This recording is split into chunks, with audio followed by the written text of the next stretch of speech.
पृष्ठाय भूतले श्रीमते क्रतुदासधिकारी इति नामिने। नमो विष्णुपादाय कृष्णपृष्ठाय भूतले श्रीमते भक्तिवेदांत स्वामिनिति नामिने।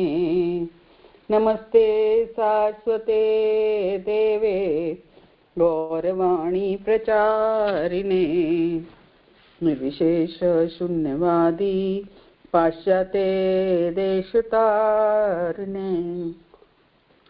जय श्री कृष्ण चैतन्य प्रभु नित्यानंद श्री अद्वैत गदाधर श्रीवासादि गौर भक्त वृंद। हरे कृष्णा कृष्णा कृष्णा हरे हरे, हरे राम राम राम हरे हरे। जय श्री प्रभुपाद की जय, गुरु महाराज की जय।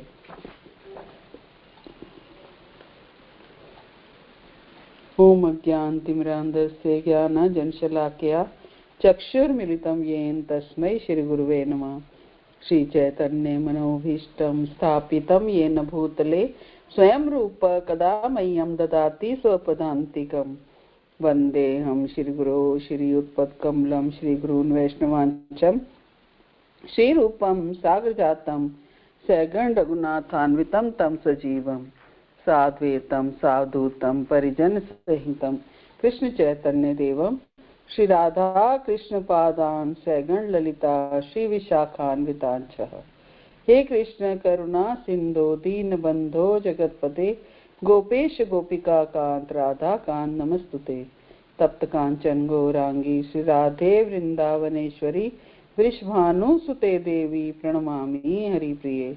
वाञ्छा कल्पतरुभ्यश्च कृपा सिन्धुभ्यैव च पतितानां पावनेभ्यो वैष्णवेभ्यो नमो नमः। जय श्री कृष्ण चैतन्य प्रभु नित्यानंद श्री अद्वैत गदाधर श्रीवासादि गौर भक्त वृंद। हरे कृष्णा कृष्णा कृष्णा हरे हरे, हरे राम राम राम हरे हरे।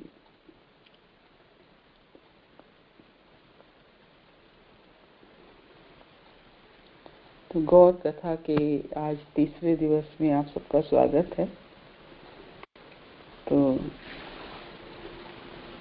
जैसा कि हम 2 दिन से कर रहे हैं, कथा की शुरुआत एक भजन से।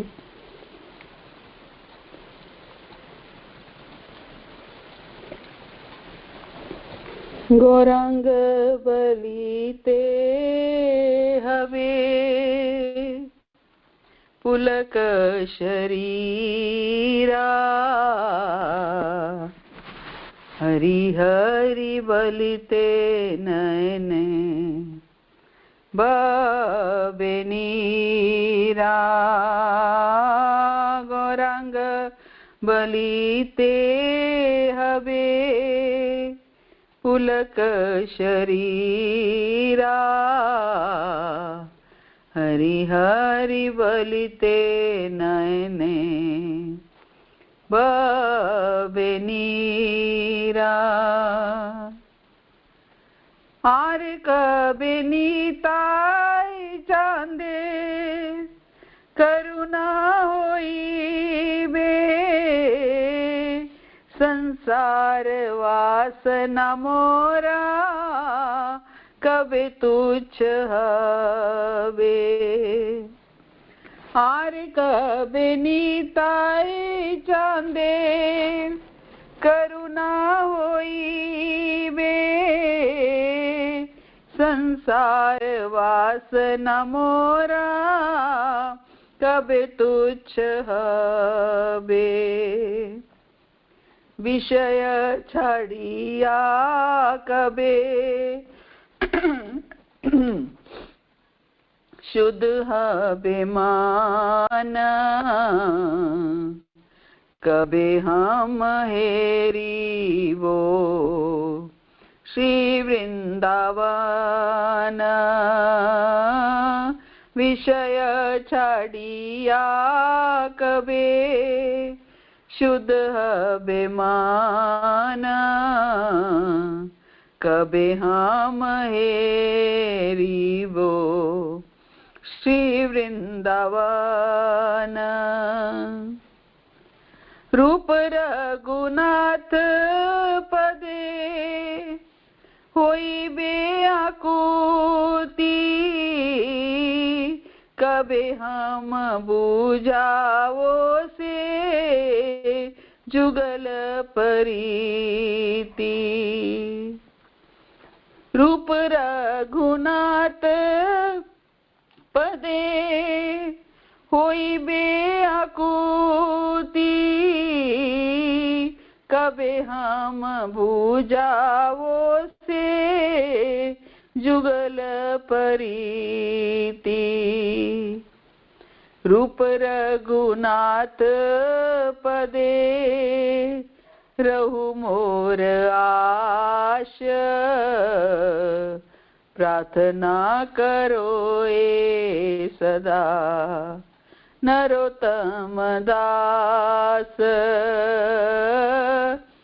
रूप रघुनाथ पदे रहु मोर आश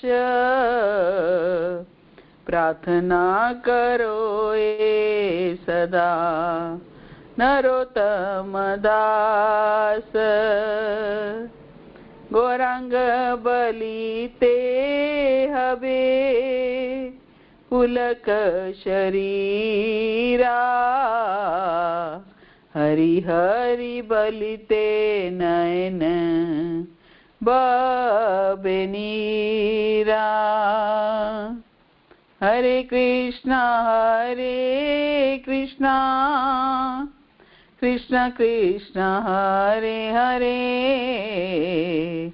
हरे राम राम राम हरे हरे। हरे कृष्णा कृष्ण कृष्ण हरे हरे हरे राम राम राम हरे हरे। हरे कृष्णा कृष्ण कृष्ण हरे हरे हरे राम राम राम हरे हरे। हरे कृष्णा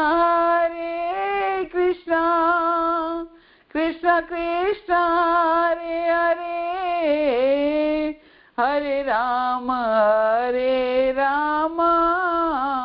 राम राम हरे हरे। हरे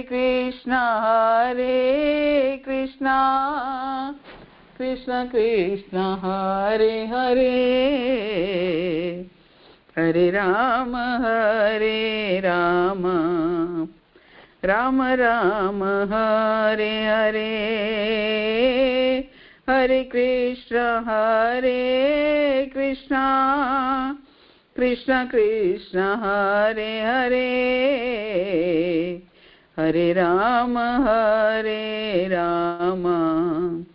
राम राम हरे हरे। जय राधा श्याम सुंदर श्री राधे। जय राधा श्याम सुंदर श्री राधे। जय कृष्ण बलराम जय कृष्ण बलराम जय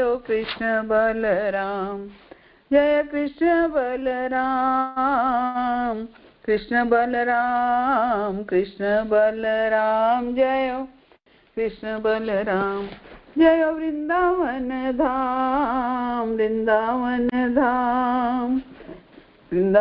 धाम जय वृंदावन धाम। जय जय प्रभुपाद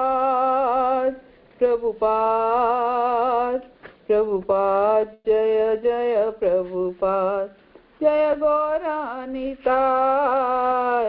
गौरानिताय गौरानिताय जय गौरानिताय जय जय प्रभुपाद प्रभुपाद प्रभुपाद जय जय प्रभुपाद जय जय गुरुदेव गुरुदेव गुरुदेव जय जय गुरुदेव निताय गौर हरि बोल हरि बोल हरि बोल निताय गौर हरि बोल जय जय निताय गौर प्रेमानंदी हरि हरि बोल जय जय श्री चैतन्य जय नित्यानंद जय जय श्री चैतन्य जय नित्यानंद जय द्वैत चंद्र जय गौर भक्त वृंद जय द्वैत चंद्र जय गौर भक्त वृंद जय जय श्री चैतन्य जय नित्यानंद जय जय श्री चैतन्य जय नित्यानंद जय द्वैत चंद्र जय गौर भक्त वृंद जय द्वैत चंद्र जय गौर भक्त वृंद श्री चैतन्य महाप्रभु की जय श्री नित्यानंद प्रभु की जय गौर भक्त वृंद की जय। तो कल हमने चर्चा की कि शास्त्रों में कहाँ कहाँ प्रमाण है कि चैतन्य महाप्रभु ही भगवान हैं। तो हमने भागवतम में से और महाभारत में से और पद्म पुराण में से वायु पुराण में से और सारे पुराणों में से सब में से चर्चा की। और इन 2 दिनों में हमने भगवान चैतन्य महाप्रभु के प्राकट्य के कारणों पर भी चर्चा की कि कैसे वो राधा रानी का भाव को महसूस करने के लिए, उस भाव में आने के लिए, उस भाव को प्राप्त करने के लिए वो स्वयं राधा और कृष्ण का सम्मिलित रूप चैतन्य महाप्रभु इस रूप में आए। और दूसरा अद्वैताचार्य जी की प्रार्थना के कारण वो इस भौतिक जगत में आए। और भी कई कारण हैं, लेकिन इतनी डिटेल में हम इन 5 दिनों में नहीं जाएंगे, थोड़ा थोड़ा डिस्कस करते रहेंगे। तो चैतन्य महाप्रभु ने 48 वर्षों तक अपनी भौम लीलाएं की इस भौतिक जगत में, भूमि पर। पहले 24 वर्ष वो ग्रस्त रहे, उन्होंने शची माता के साथ लीलाएं की और वो तर्क वितर्क करने वाले एक बहुत बड़े विद्वान थे और नवद्वीप में रहा करते थे। चैतन्य चरितामृत आदि लीला में इन सारी कथाओं का वर्णन आता है। और 24 की अवस्था में महाप्रभु ने संन्यास स्वीकार किया और अगले 6 वर्षों तक वो पूरे भारत वर्ष की यात्रा करते हुए उन्होंने फिर उसके बाद 18 वर्ष उन्होंने जगन्नाथपुरी में बिताए। श्री कृष्णदास कविराज गोस्वामी चैतन्य चरितामृत मध्य लीला में इन सारी सब का उल्लेख करते हैं। दक्षिण भारत की यात्रा के दौरान महाप्रभु की भेंट राय रामानंद से हुई और चतुर्मास के दौरान वो गोपाल भट्ट गोस्वामी के घर पर रहे। तो चैतन्य चरितामृत अंत लीला महाप्रभु ने के अंतिम 18 वर्षों का वर्णन है। और संन्यास लेने के बाद 6 वर्षों तक महाप्रभु ने अपने जो उनके परिकर थे उनका संग किया और उस दौरान उन्होंने कई लीलाएं की। और फिर अगले 18 वर्षों के लिए वो एकांत में चले गए और उनका निवास स्थान था गंभीरा। गंभीरा जो काशी मिश्र के घर में बना एक कमरा था। कई बार लोग कहते हैं कि वो एक गुफा थी। यदि जो लोग भी जगन्नाथपुरी जा चुके हैं वो आज भी गंभीरा को देख सकते हैं। वहां किसी को भी अंदर जाने की अनुमति नहीं है, और वहां महाप्रभु की पादुकाएं रखी हैं और उनका जल पात्र रखा है, उसके दर्शन हम कर सकते हैं। और सच में बहुत ही अच्छा लगता है, वहां आप महाप्रभु को फील कर सकते हैं। तो अपने अंतिम 18 वर्षों में चैतन्य महाप्रभु श्रीमती राधा रानी के विरह भाव में और विप्रलंब रस में मग्न थे, और अंत लीला महाप्रभु के उन्हीं गूढ़ लीलाओं का वर्णन करती है। जब महाप्रभु जगन्नाथ मंदिर में जाते तो वे केवल भगवान जगन्नाथ को ही देखते, उन्हें बलराम जी और सुभद्रा देवी दिखाई नहीं देती थी, और ना ही वे जगन्नाथ को उस रूप में देखते जिस रूप में वे हमें दिखाई देते हैं, बड़ी बड़ी आंखें, बड़ी मुस्कान। महाप्रभु भगवान जगन्नाथ को नंद महाराज के पुत्र श्री कृष्ण के रूप में देखते। श्री चैतन्य महाप्रभु श्रीमती राधा रानी के गहरे विचारों में डूबे रहते थे, और चैतन्य चरितामृत में इसका बहुत विस्तार से वर्णन है कि विरह की इन गहन भावनाओं में उन्हें जगन्नाथ नहीं बल्कि बांसुरी बजाते हुए मेघवर्ण के द्विभुज श्याम सुंदर दिखाई देते थे।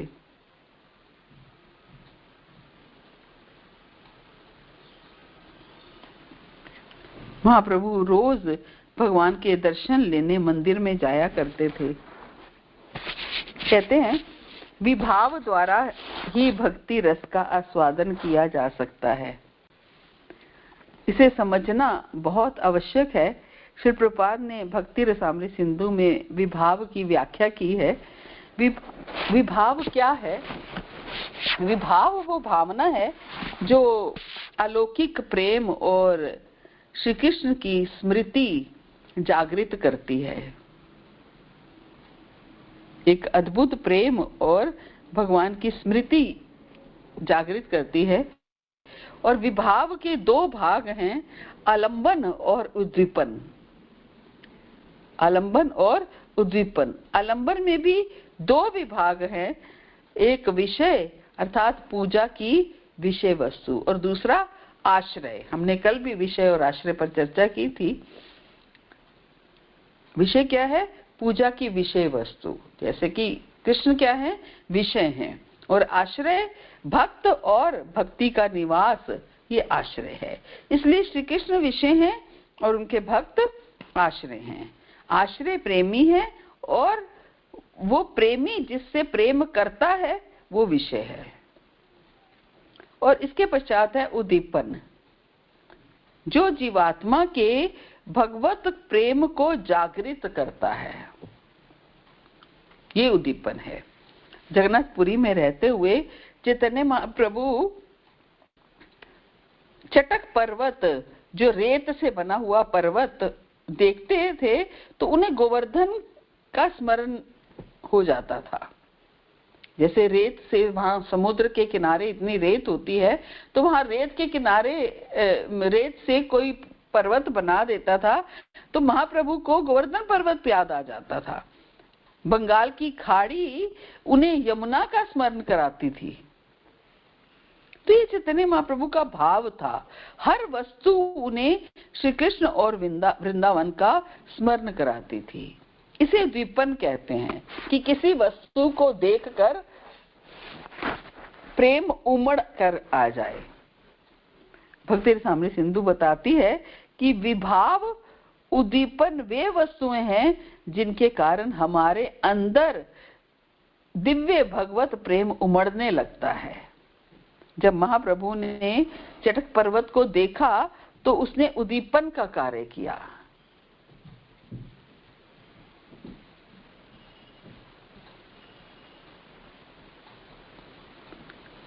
चटक पर्वत को देखा तो उसने उद्दीपन का कार्य किया। महाप्रभु तुरंत गोवर्धन के विषय में सोचने लगे। इसी तरह बंगाल की खाड़ी ने उन्हें यमुना का स्मरण करवाया। रथ यात्रा के दौरान जब महाप्रभु सुंदर बगीचा देखते तो उनके मन में वृंदावन की भावनाएं जागृत हो जाती। तो ये क्या है? ये उद्दीपन है। ये कृष्ण के विचारों को जागृत या दिव्य कृष्ण प्रेम को प्रेरित करता है।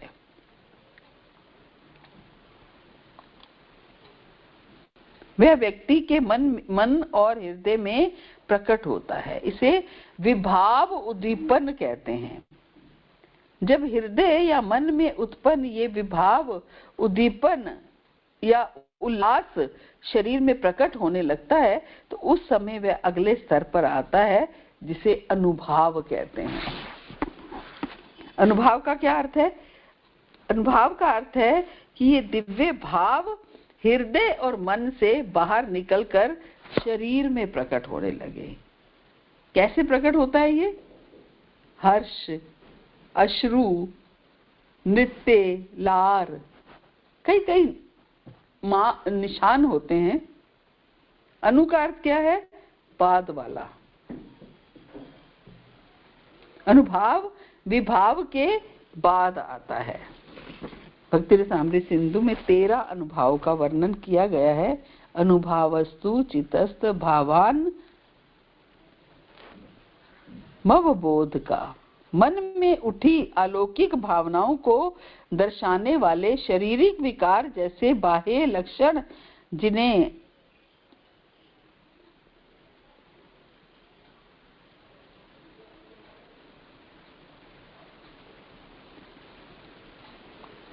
मन में उठी अलौकिक भावनाओं को दर्शाने वाले शारीरिक विकार जैसे बाहरी लक्षण, जिसे हम अधिकतर भाव कह देते हैं, यही अनुभाव या प्रेम की दिव्य भावनाएं हैं। इनमें से कुछ लक्षण कैसे हैं? जैसे नृत्य करना है या भूमि पर गिरना है, लोटपोट होना है, जोर जोर से गाना है, जोर जोर से रोना है, शारीरिक विकृतियां हैं और उच्च स्वर के साथ कंपन या हम जम्हाई ले लेते हैं, गहरी सांसें और दूसरों की उपेक्षा, तार जो है, और साथ में एक अलग तरह की हंसी और लार गिरना या हिचकी आना, ये सारे जो हैं ये अनुभाव हैं। ये भाव एक अथाह समुद्र के समान गूढ़ है। हम भी उन्हें चख सकते हैं, लेकिन इसके लिए हमें योग्य बनना पड़ेगा। ऐसा नहीं है कि हमारे अंदर नहीं आ सकते, लेकिन इसके लिए हमें योग्य बनना होगा। ये योग्यता कैसे प्राप्त होगी? हमें महाप्रभु के मिशन और उनके प्रतिनिधियों की सेवा करनी होगी।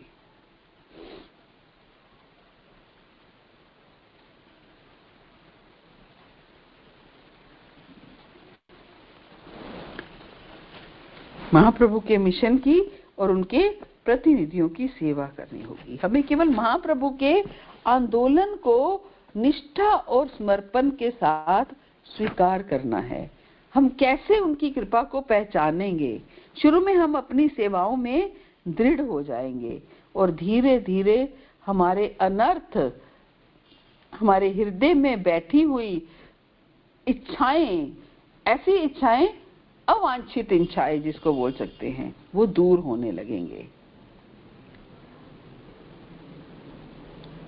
शुरू में तो हम अपनी सेवाओं में दृढ़ हो जाएंगे, लेकिन धीरे धीरे हमारे अनर्थ, हमारे हृदय में बैठी हुई अवांछित इच्छाएं दूर होने लगेंगे और कृपा से ही हमारे अंदर रुचि और आसक्ति उत्पन्न होगी। तो इस प्रकार हम ऊंचे ऊंचे सोपानों की ओर बढ़ते जाएंगे और चैतन्य महाप्रभु के आंतरिक भावों को समझने लगेंगे।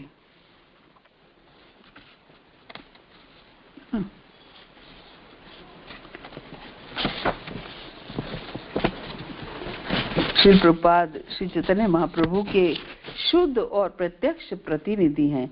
यदि हम इस कृष्ण भावनामृत आंदोलन का प्रचार प्रसार करते हैं तो श्री प्रभुपाद प्रसन्न हो जाएंगे। उन्हें प्रसन्न करके हम चैतन्य महाप्रभु को प्रसन्न करेंगे। यही मिशन है हमारा, श्री प्रभुपाद को प्रसन्न करना, फिर चैतन्य महाप्रभु को प्रसन्न करना। हमें केवल इस मिशन को मजबूत बनाने का प्रयास करना है।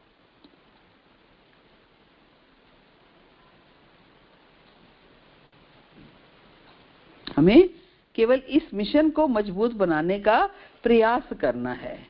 इसका ऐसा ये तो पक्का है कि इस कार्य में चुनौतियां आएंगी, लेकिन हमारा सच्चा प्रयास हमारे गुरुजनों को प्रसन्न करेगा और यही सफलता है। हमें फल देना या नहीं ये महाप्रभु पर निर्भर करता है, हमें परिणाम से नहीं वरना अपने प्रयासों से आसक्त होना चाहिए। हम श्री प्रभुपाद को प्रसन्न करने के लिए अपने यथासंभव प्रयास करें, यही हमारी सफलता है।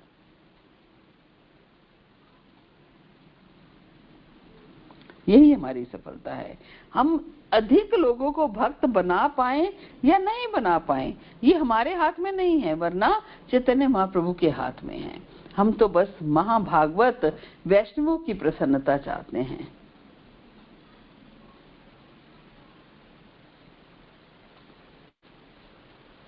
हम तो चैतन्य महाप्रभु की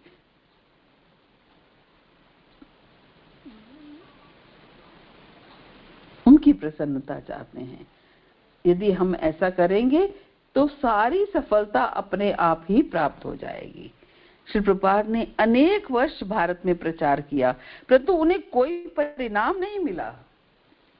अमेरिका में उन्हें सफलता प्राप्त हो गई। श्री भक्ति विनोद ठाकुर भी प्रचार करना चाहते थे, लेकिन वो नहीं कर पाए। श्री भक्ति सिद्धांत सरस्वती ठाकुर कहते हैं कि भगवान के कृपा पात्र भक्तों के मार्ग कांटों से सजे होते हैं। क्या कहते हैं? कि भगवान के कृपा पात्र भक्तों के मार्ग कांटों से सजे होते हैं। भक्ति का मार्ग सरल नहीं है। समझ लीजिए कि हमने सरल मार्ग का चुनाव नहीं किया है।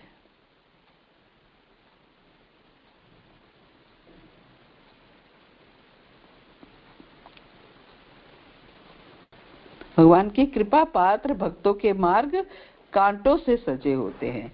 भक्ति का मार्ग जो है वो सरल नहीं है। आप ये सोच लीजिए कि हमने सरल मार्ग का चुनाव नहीं किया है। श्री प्रभुपाद का मार्ग भी सरल नहीं था। 1960s में उन्होंने दिल्ली में प्रचार के प्रयास किया था। भगवत गीता लिखी और उसकी पहली जो कॉपी थी वही चोरी हो गई। बैक टू गॉडहेड जो पुस्तिका है उसके लिए उन्होंने इतना संघर्ष किया और एक समय दिल्ली में बैक टू गॉडहेड डिस्ट्रीब्यूट करते हुए वो मूर्छित होकर सड़क पर ही गिर पड़े।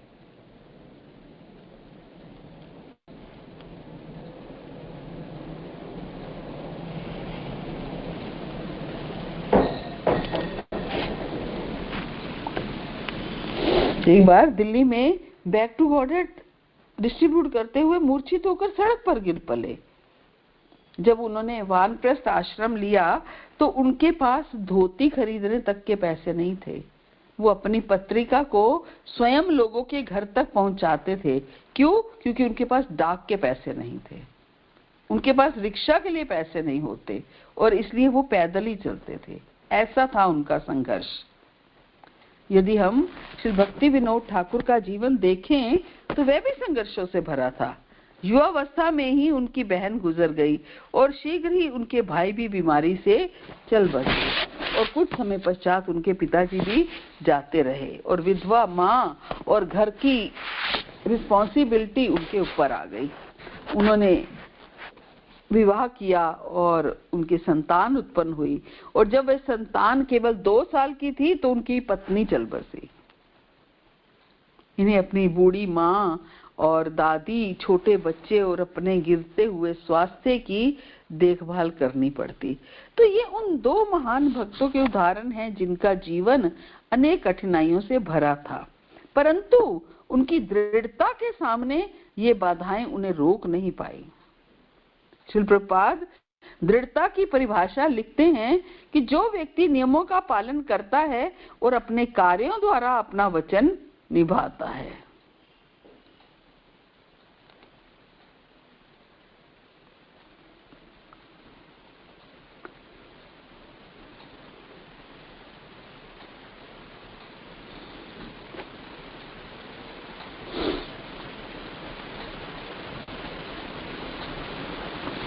श्री प्रभुपाद जो है वो दृढ़ता की परिभाषा लिखते हैं कि जो व्यक्ति नियमों का पालन करता है और अपने कार्यों द्वारा अपना वचन निभाता है वो दृढ़ कहलाता है।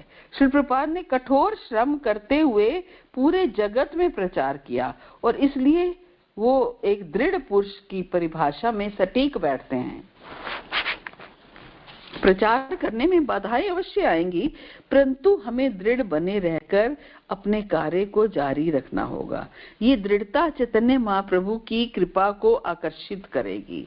हमें कभी भी पकी पकाई खीर नहीं मिलेगी, हमें लेबर करनी पड़ेगी, हमें परिश्रम करना होगा, विशेष रूप से अपनी साधना भक्ति पर।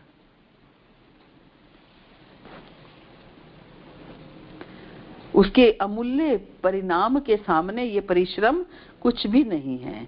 हम श्री कृष्ण के साथ अपने घनिष्ठ संबंध को समझने लगेंगे, यही लक्ष्य है।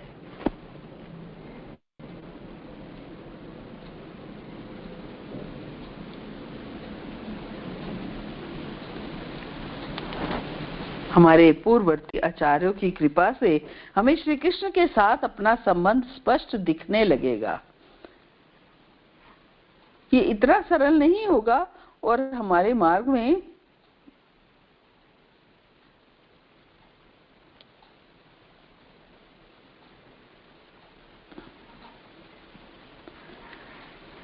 आचार्यों की कृपा से हमें भगवान के साथ अपना संबंध स्पष्ट दिखाई देने लगेगा।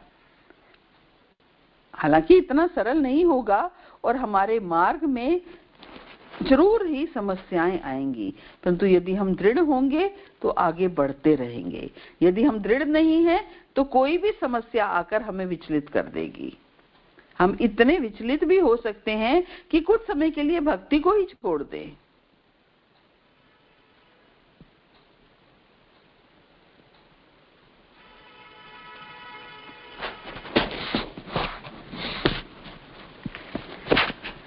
यदि हम दृढ़ नहीं हैं तो कोई भी समस्या हमें विचलित कर देगी। हम इतने विचलित भी हो सकते हैं कि कुछ समय के लिए भक्ति को ही छोड़ दें। भोग ऐश्वर्य प्रसक्ता नाम तया अप्रहित चेतसाम व्यवसायित्मिका बुद्धि समाधो न विधीयते। जो व्यक्ति बहुत भोग विलास और भौतिक ऐश्वर्य से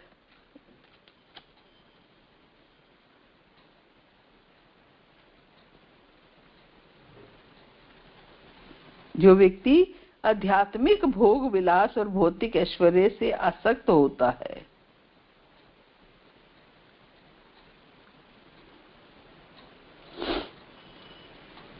जो व्यक्ति बहुत ज्यादा भोग विलास भोग ऐश्वर्य प्रसक्ता नाम तया अप्रहित चेतसाम, जो व्यक्ति बहुत ज्यादा भोग विलास और भौतिक ऐश्वर्य से आसक्त होते हैं और फलस्वरूप जिनकी चेतना विमोहित तो हो जाती है, उनके हृदय में भगवान की भक्ति करने के लिए दृढ़ता बैठ नहीं पाती।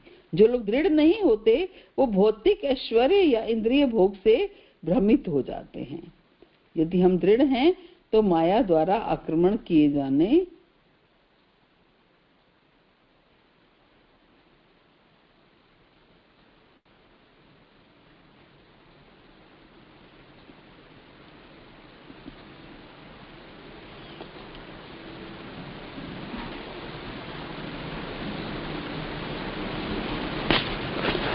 जो लोग दृढ़ नहीं होते और भौतिक ऐश्वर्य और इंद्रिय भोगों से भ्रमित होते हैं, यदि हम दृढ़ हैं तो माया द्वारा किए गए आक्रमण से हम विचलित नहीं होंगे। तब ये बाधाएं क्या कहूंगी, भक्ति पथ पर हमें आगे ले जाने वाली सीढ़ियां बन जाएंगी। हमें उत्साह, धैर्य और सहनशीलता के साथ व्यवहार करना है। केवल तभी हम श्री प्रभुपाद, श्री भक्ति सिद्धांत सरस्वती ठाकुर, श्री भक्ति विनोद ठाकुर, श्री विष्णु चक्रवर्ती ठाकुर, इन सब के महाजनों की कृपा प्राप्त कर पाएंगे।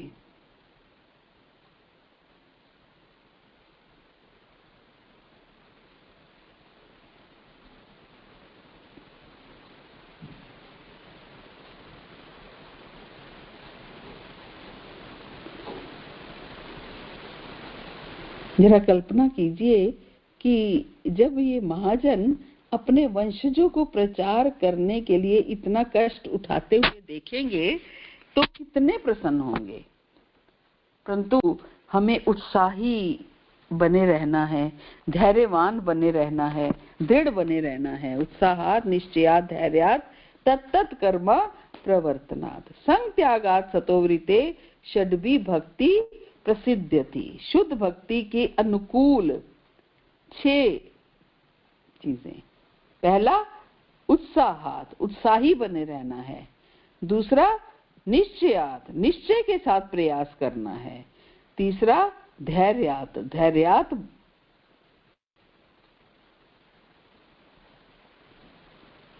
धैर्यवान बनना। तत्तत् कर्म प्रवर्तनात्, शास्त्रों के नियमों के अनुसार कार्य करना, जैसे श्रवण करना, कीर्तन करना, ये सब। संग त्यागात,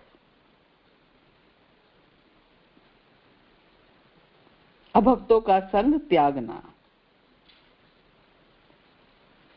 श्री कृष्ण के विषय में सुनना, उनके विषय में बोलना, उनका स्मरण करना और अभक्तों का संग त्यागना।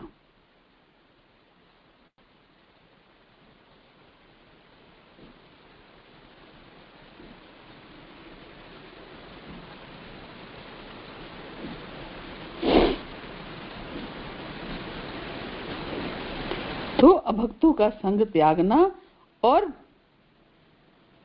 साधुओं भक्तों के मार्ग का अनुसरण करना। इन 6 कार्यों द्वारा साधक जो है भक्ति मार्ग पर तीव्रता से प्रगति करता है।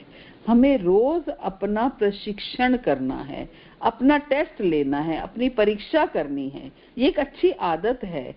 मेरी साधना भक्ति कैसी है, आज मेरा जप कैसा रहा, क्या मैं अपने मन को एकाग्र कर पाई। यदि हमारा मन विचलित था तो हमें प्रश्न पूछना चाहिए कि ऐसा क्यों हुआ।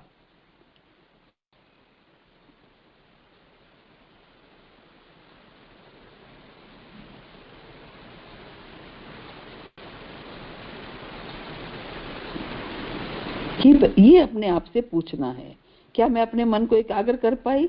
यदि हमारा मन विचलित था तो हमें प्रश्न पूछना चाहिए कि ऐसा क्यों हुआ। इस प्रकार के विचार बहुत भक्ति के फेवर में हैं। स्थिर चेतना का होना बहुत आवश्यक है। हमें अपनी भक्ति का विश्लेषण करते रहना चाहिए। मेरा श्रवण कीर्तन कैसा हो रहा है, अन्य भक्तों के साथ मेरे संबंध कैसे हैं, और हमें इनमें निरंतर सुधार का विचार करना चाहिए। हमें भक्तों के साथ सावधानी पूर्वक व्यवहार करना चाहिए। यही बुद्धि योग है, अर्थात अपनी भक्ति की गुणवत्ता तथा मात्रा को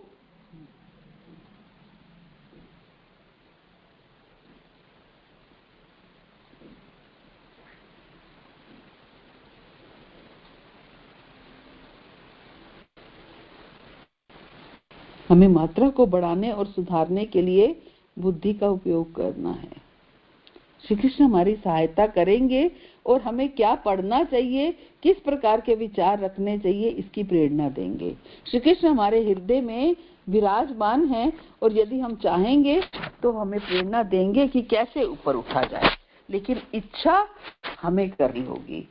भगवान 10वें अध्याय में कहते हैं, तेषाम सतत युक्ता नाम भजताम प्रीति पूर्वकम ददामि बुद्धि योगम तम येन मामुपयान्ति थे। वे जो प्रीति पूर्वक मेरी सेवा के प्रति समर्पित हैं, मैं उन्हें अपने पास आने के लिए बुद्धि प्रदान करता हूँ।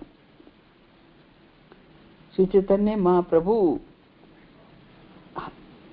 हाल ही में हुए श्री कृष्ण के अवतार हैं और उन्हें समझे बिना और उनकी सराहना किए बिना हम श्री कृष्ण की पूरी शरणागति नहीं ले सकते।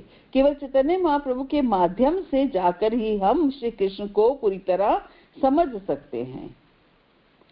श्री चैतन्य महाप्रभु ने बंगाल के नवद्वीप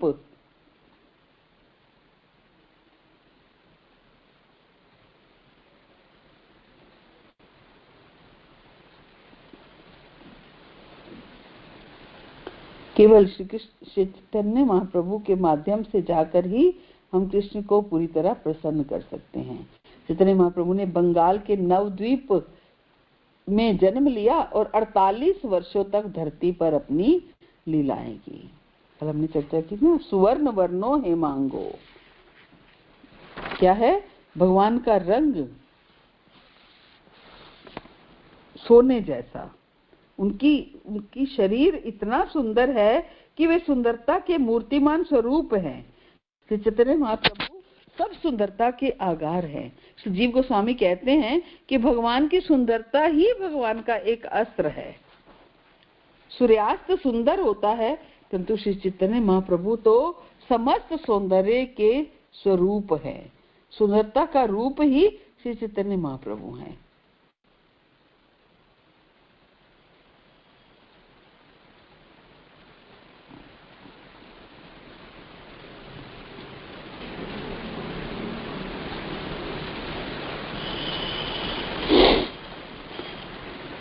सूर्यास्त सुंदर होता है, लेकिन चैतन्य महाप्रभु तो सब सौंदर्यों के स्वरूप है। सुंदरता का रूप ही चैतन्य महाप्रभु है। चैतन्य महाप्रभु संन्यास लेंगे और सबके प्रति समभाव रखेंगे, बिना किसी भेदभाव के सबको अपनी कृपा देंगे, यहाँ तक कि पशुओं को भी। वो निरंतर भगवान के पवित्र नामों का कीर्तन करेंगे।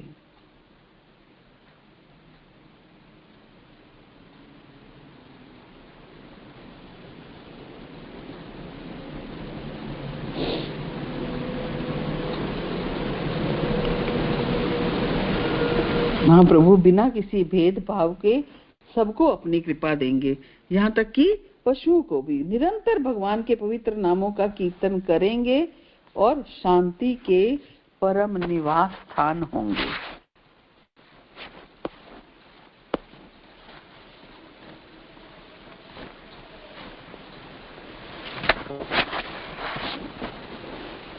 श्री चैतन्य महाप्रभु पहली बार नवद्वीप से जगन्नाथपुरी पैदल जा रहे थे।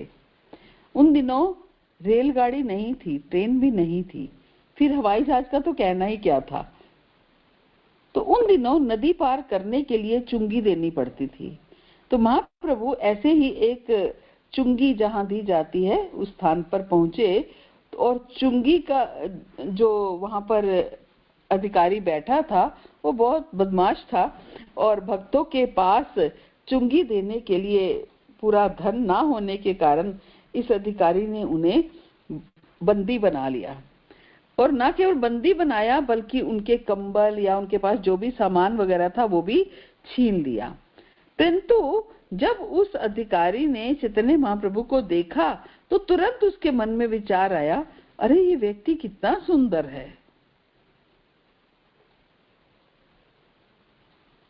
ये व्यक्ति कितना सुंदर है। उसके मन में ये भाव आया, ये तो स्वयं जगन्नाथ हैं। उसे लगा कि अब भगवान जगन्नाथ उनके अपराध का दंड देंगे। अपने दुर्व्यवहार पर पछताते हुए वो महाप्रभु से क्षमा मांगना चाहता था, और उसने तुरंत सब भक्तों को छोड़ दिया। महाप्रभु को देखने मात्र से वो दिव्य भावावेश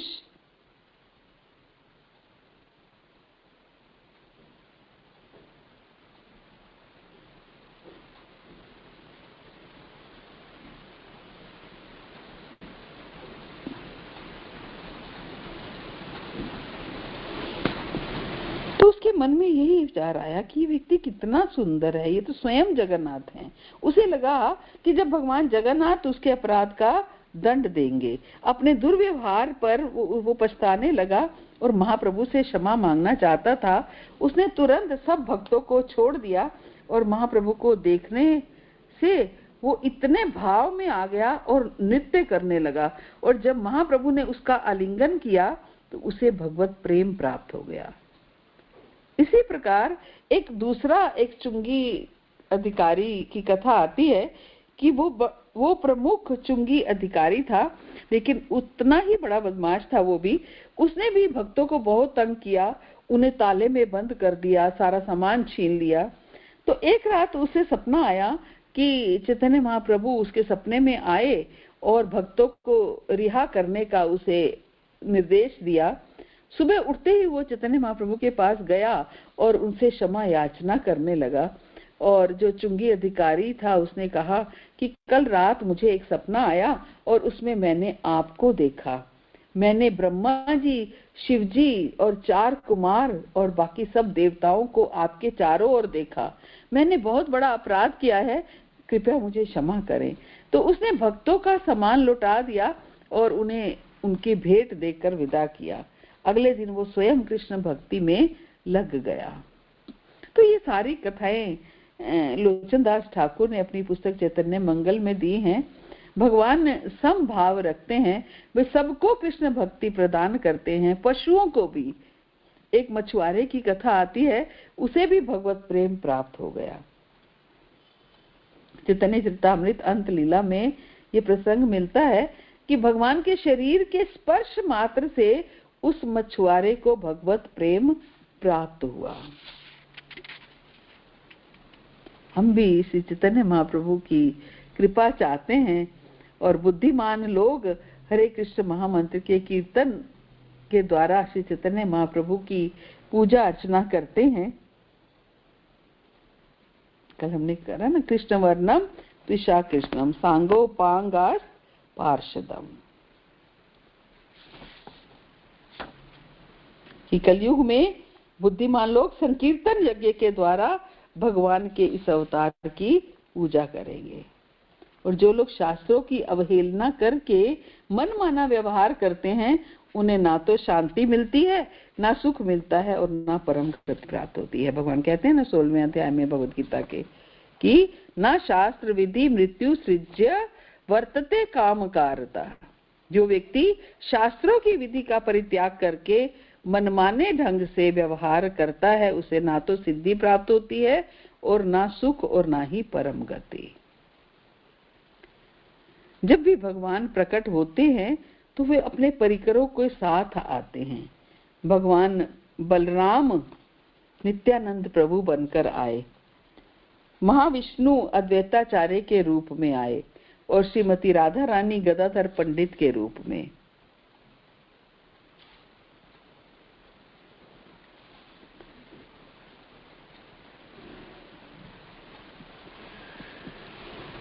बलराम जी की अपनी अलग गोपियां हैं और इस प्रकार गदाधर दास एक ही शरीर में 2 गोपियां हैं। महाप्रभु की लीला में गदाधर नाम के एक और भक्त भी है और इन गदाधर दास में 2 व्यक्ति मिले हुए हैं। वे गदाधर पंडित से अलग है। और ब्रह्मा जी हरिदास ठाकुर के रूप में आए, विशाखा सखी रामानंद राय के रूप में आई और ललिता सखी स्वरूप दामोदर के रूप में आए। और इसके अतिरिक्त महाराजा प्रताप रुद्र है, जो पिछले युग के महाराजा इंद्रद्युम्न थे। वे उन दिनों उड़ीसा के राजा थे और चैतन्य महाप्रभु के अनन्य भक्त थे और वे महाप्रभु के दर्शन चाहते थे, लेकिन महाप्रभु की राजाओं से मिलने की कोई रुचि नहीं थी। क्यों? राजा शब्द जो है रज या रजोगुण से आया है, अर्थात ऐसा व्यक्ति जो ऐश्वर्य से आसक्त होता है। इसलिए सन्यासी के लिए राजाओं से मिलना जुलना ठीक नहीं है। तो 500 वर्ष पहले समाज में कठोरता से वैदिक नियमों का पालन होता था। हालांकि महाराज प्रताप रुद्र महान भक्त थे, फिर भी चैतन्य महाप्रभु उनसे मिलने जुलने के प्रति सचेत रहते थे। महाराजा प्रताप रुद्र अपने गुरु सार्वभौम भट्टाचार्य के पास गए और सार्वभौम भट्टाचार्य, जो कि बृहस्पति के अवतार थे और बृहस्पति देवताओं के गुरु हैं, तो सार्वभौम भट्टाचार्य चैतन्य महाप्रभु के अनन्य भक्त थे और रामानंद राय के ही समान महाप्रभु के अंतरंग परिकर भी थे। तो महाराज प्रताप रुद्र ने उनसे निवेदन किया कि वे महाप्रभु से उन्हें भेंट देने का आग्रह करें, अर्थात वो महाप्रभु से मिलना चाहते थे। तो महाराज प्रताप रुद्र श्री चैतन्य महाप्रभु के दर्शन चाहते थे। उन्होंने कहा कि यदि उन्हें महाप्रभु के दर्शन नहीं मिलेंगे तो वे अपने राज्य का त्याग कर देंगे और योगी बन जाएंगे या आत्महत्या कर लेंगे। तो श्री प्रभुपाद इस प्रसंग के तात्पर्य में लिखते हैं कि भगवान का भक्त बनने के लिए हमारे अंदर इस प्रकार की दृढ़ता होनी चाहिए। श्री राधा कृष्ण का दर्शन ना मिलने से अच्छा होगा कि हम अपना शरीर त्याग दें। हमें इतना उत्कंठित बनना होगा, हमें श्री कृष्ण के दर्शनों की लालसा करनी होगी। सार्वभौम भट्टाचार्य और रामानंद राय ने एक युक्ति सोची। श्री प्रभुपाद कहते हैं कि यदि इस प्रकार की युक्ति भगवान की सेवा में प्रयुक्त की जाए तो वह भक्ति है। अर्थात कूटनीति या फिर राजनीति का प्रयोग भगवान की सेवा या गुरु और कृष्ण की प्रसन्नता के लिए किया जा सकता है, लेकिन यदि हम इनका प्रयोग अपने स्वार्थ के लिए करते हैं तो ये भक्ति सिद्धांतों के प्रति एक बड़ा अपराध है।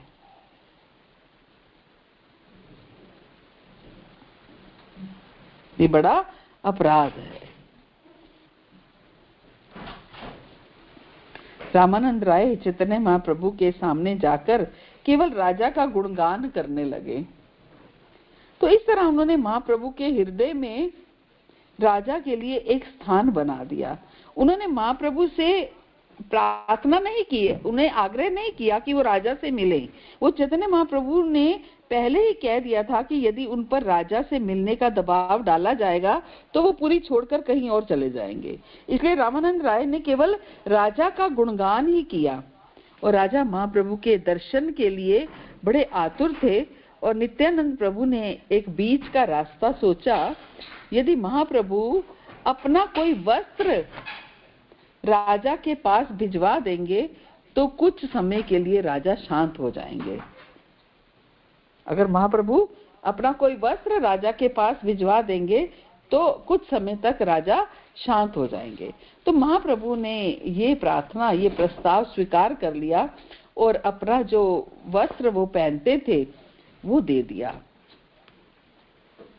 फिर तदिया कहते हैं, तदिया शास्त्र घोषणा करते हैं कि देवताओं से श्रेष्ठ पूजा भगवान विष्णु की है और भगवान विष्णु की पूजा से श्रेष्ठ पूजा उनके तदिया की है। अर्थात तदिया मीन्स वो वस्तुएं जो वो प्रयोग करते हैं, वे लोग वस्तु जो उनसे जुड़ी है।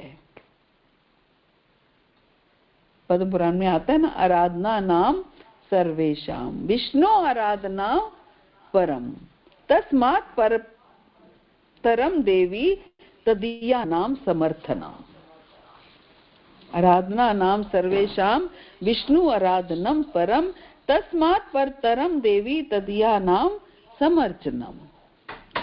सब प्रकार की पूजा अर्चना में भगवान विष्णु की पूजा सर्वश्रेष्ठ है, परंतु हे देवी भगवान विष्णु के भक्तों की पूजा उनकी पूजा से भी ऊपर मानी जाती है। तो तदिया मीन्स जो उनके द्वारा प्रयोग किया जाए या उनके साथ रहने वाले लोग।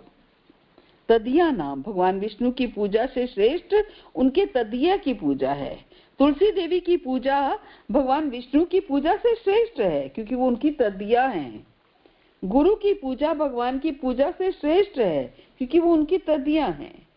वृंदावन की पूजा भगवान की पूजा से श्रेष्ठ है क्योंकि वो उनके तदिया हैं। महाराज प्रताप रुद्र ने उस जो महाप्रभु का वस्त्र था उसको चैतन्य महाप्रभु से के बराबर ही जानकर, उससे अभिन्न जानकर उसकी पूजा की। लेकिन कुछ ही समय में वे फिर से बेचैन होने लगे और उनके मन में फिर से उत्कंठा उठी कि भगवान का दर्शन करने के लिए कि मुझे चैतन्य महाप्रभु का दर्शन करना है। ऐसी उत्कंठा हमारे अंदर भी होनी चाहिए।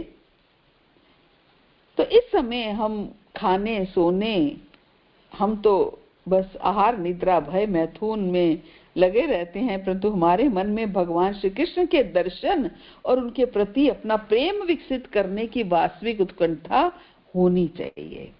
महाराज प्रताप रुद्र इतने अधिक उत्कंठित थे कि वो इसे सहन नहीं कर पा रहे थे। इसलिए रामानंद राय ने चाल चलते हुए महाप्रभु और राजा की भेंट करवाने का प्रयास किया। चैतन्य चरितामृत मध्य लीला में इसका वर्णन आता है कि महाप्रभु से निवेदन करते हुए रामानंद राय ने कहा कि कृपया एक बार राजा को अपने चरण कमलों का दर्शन प्रदान करें। प्रार्थना कर रहे हैं कि एक बार राजा से मिल लीजिए। तो इस पर महाप्रभु बोले कि हे रामानंद, क्या एक सन्यासी का राजा से मिलना उचित होगा? तो इस बात पर विचार करके ही तुम ये निवेदन करो, यदि कोई वैरागी राजा से मिलता है तो उसका ये लोक और परलोक दोनों नष्ट हो जाते हैं। परलोक की बात तो छोड़ो, यदि कोई सन्यासी राजा से मिलता है तो इस संसार में ही उसका कितना उपहास किया जाएगा। तो रामानंद राय ने उत्तर दिया, महाप्रभु आप तो स्वतंत्र ईश्वर हैं, आपको किसी से भयभीत होने की क्या आवश्यकता है, आप किसी के अधीन नहीं हैं। तो जब रामानंद राय ने चैतन्य महाप्रभु को परमेश्वर कहकर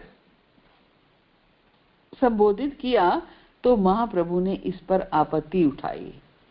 महाप्रभु कहने लगे, मैं परमेश्वर नहीं हूं, मैं एक साधारण मनुष्य हूं, इसलिए मुझे अपने शरीर, मन और वाणी से व्यवहार करते समय लोगों से भयभीत रहना चाहिए।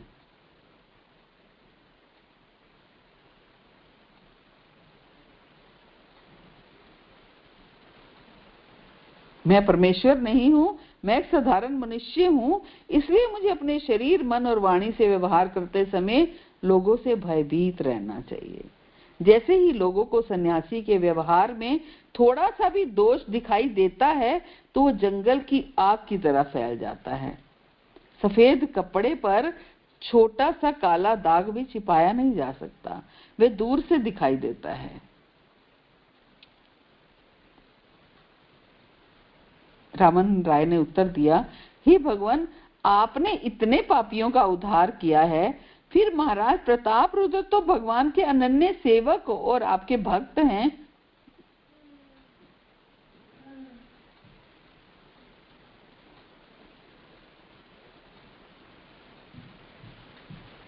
क्या कहते रामानंद राय कि हे भगवान, आपने इतने पापियों का उद्धार किया है कि फिर महाराज प्रताप रुद्र तो भगवान के अनन्य सेवक और आपके भक्त हैं।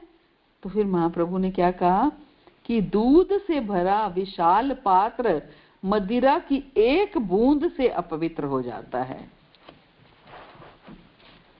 दूध से भरा हुआ कोई बहुत बड़ा बर्तन हो तो उसमें अगर एक बूंद भी मदिरा डाल दी जाए तो वो अपवित्र हो जाता है। निस्संदेह राजा समस्त सद्गुणों से युक्त हैं। यह मैं मानता हूं कि राजा बहुत सद्गुणों से युक्त हैं, लेकिन क्योंकि उनके नाम के आगे महाराज शब्द जुड़ा है, इसने उसके सब गुणों को प्रदूषित कर दिया है।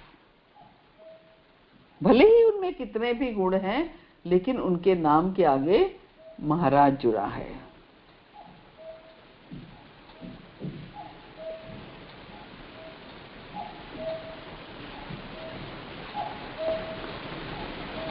परंतु क्योंकि उनके नाम के आगे महाराज शब्द जुड़ा है, इसने उनको दूषित कर दिया है।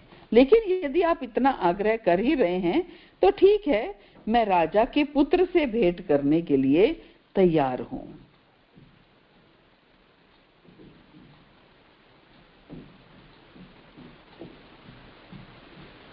उसके पुत्र से भेंट करने तैयार।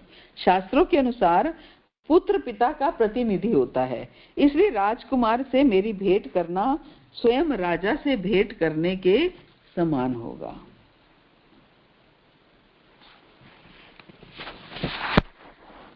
समय हो गया है, छोड़ने की इच्छा नहीं है, लेकिन छोड़ना पड़ेगा।